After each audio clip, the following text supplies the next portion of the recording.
Today we're going to cover how to participate appropriately in our art class, both online and offline.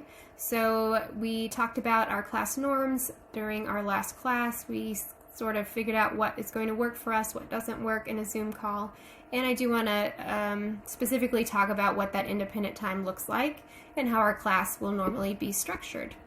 These first few days, of course, are a lot of me talking and not a lot of you guys getting to do stuff. So we will make sure that changes very soon. Typically, when you enter the Zoom room from the waiting room, you will find a slide like this up on the screen. This is our Connect part of class. You'll have an opener question. It might have to deal with what we learned about during last class or set us up for what we're learning about on that day. You'll put your answers in the Zoom chat as long as you are live with us. And if not, you've got a Google form to fill out in Classroom, which is what I'm going to go over here in just a minute. If you are visiting our class late or after the fact, you'll find the video link, the one that I'm making right now, is going to be put into this slide once it's made. This way you can catch anything that I have directly instructed and view it at your own speed, whether you're having to redo something, I was going too fast, or you missed a class. So I'm going to open up my Google Classroom that I have as a student. So from here I can select which class I'm in. I know you're not all in 8th grade art, but I'm going to use this as my example.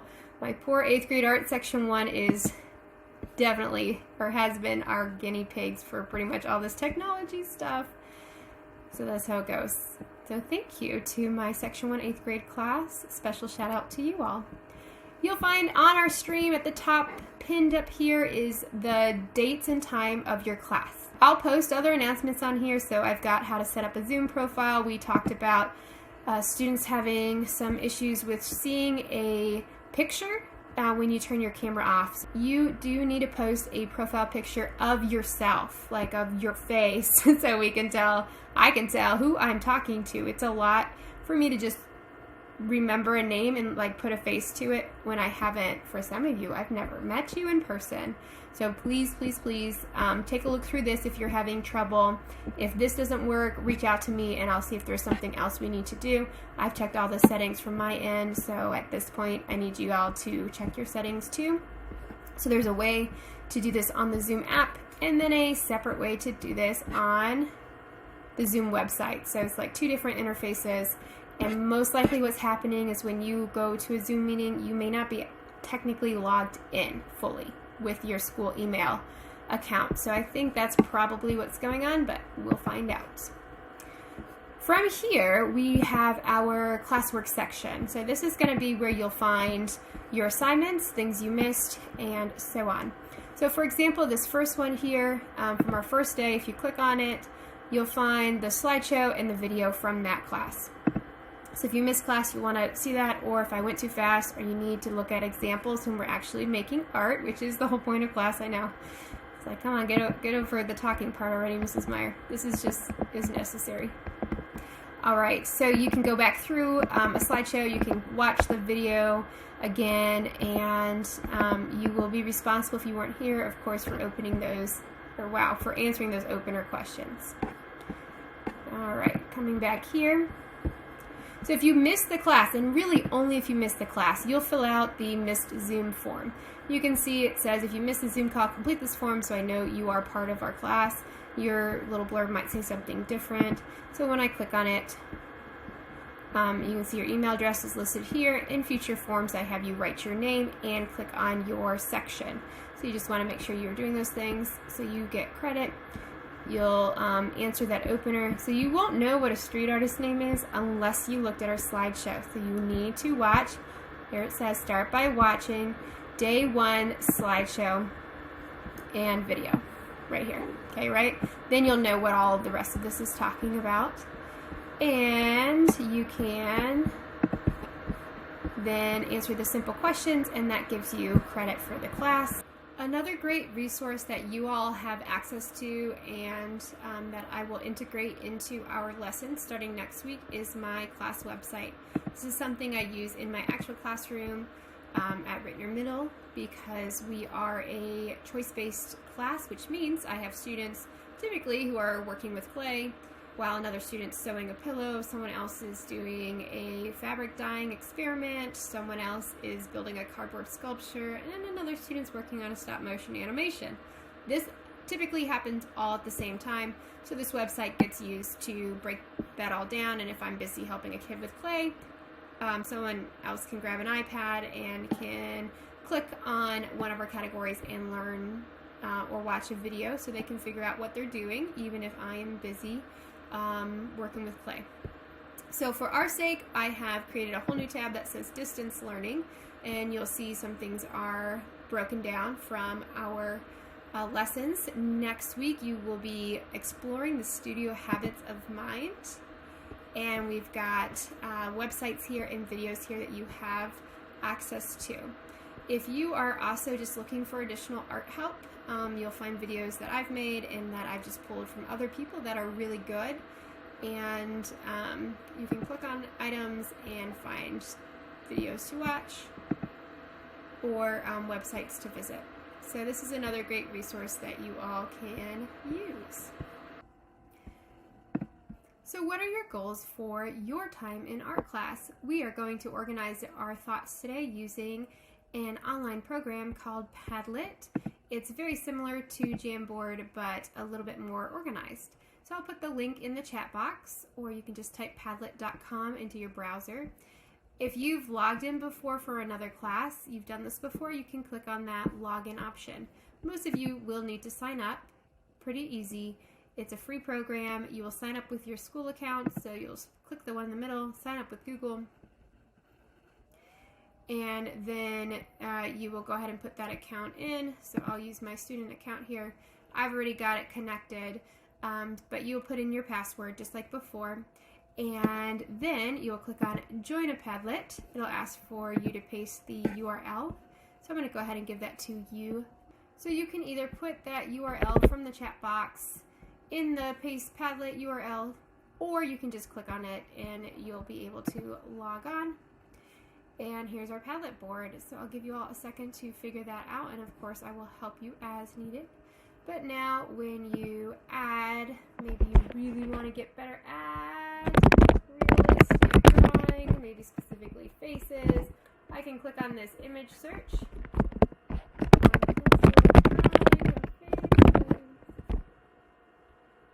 That's cool. And I can post a picture. You do not have to post a picture. You can just post words. Again, make sure your posts are appropriate. What's nice about this is you can look at other people's posts and you can like them, or you can add a comment. And that way I can see what we're thinking as a class. If there are some things you really don't want to do or don't like about art, be sure to add those there. And if you have some miscellaneous ideas that don't fit in a category that have to do with art, so we still want to make sure this is all about what we want to learn in art, you can post that in that category. You've had a chance now to share what you're hoping to do in art with me, and maybe what you're hoping not to do. And I would like to tell you what my goals are for you. I do want you to be able to use art to de-stress and process emotions, and that's going to be our Zentangle unit coming up in about 2 weeks. I want you to have the skills and abilities to create artwork the way you want to create it, whether that's realistic pencil drawings, anime, pen and ink, graphic design, abstract expressionism. I want you to gather up those skills. I also want you to know about other successful artists who look like you or who make art the way you want to make it, so you can see that there are people making a ton of money by being artists, whether they're game designers or painters. This is a real career option. I know it may not seem that way, or maybe even a parent in your life doesn't think it is, but art is a fantastic way to have a really fulfilling career. So hopefully I'll have a couple of chances to share with you what you can do with an art degree, or if you're just a creative person, what is available to you. I want you to be able to communicate with others using visual language. So can you create symbols or use colors to show that you are sad or happy? And I also want you to connect art to other parts of your life and other parts of your life to art. I know not all of you are going to go to art school, become go work for a video game designer, but some of you might want to do that. Others of you love math, you love science, you want to be a vet, you want to be a pilot, and I want you to see how art can actually improve those other areas of your life. Right brain activities like playing an instrument or making a puzzle, all those things help open up new connections in your brain, and it will make you more successful in other areas of your life. So after we go through that connect, model, collaborate, our last bit is my dismissal of you all to your independent work, where you get to create, explore, and make things. So today's exploration is going to be a way to use Google Classroom to fill out a form. In that form, we've got an exploration of what can happen when music, math, and art come together. I want you all to see what is possible when we use all of these skills and use our passions. We can create some really cool stuff.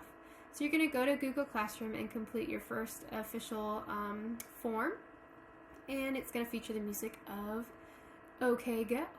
Make sure that you fill out that form completely, you watch the videos that are embedded in it, and turn it in to get credit.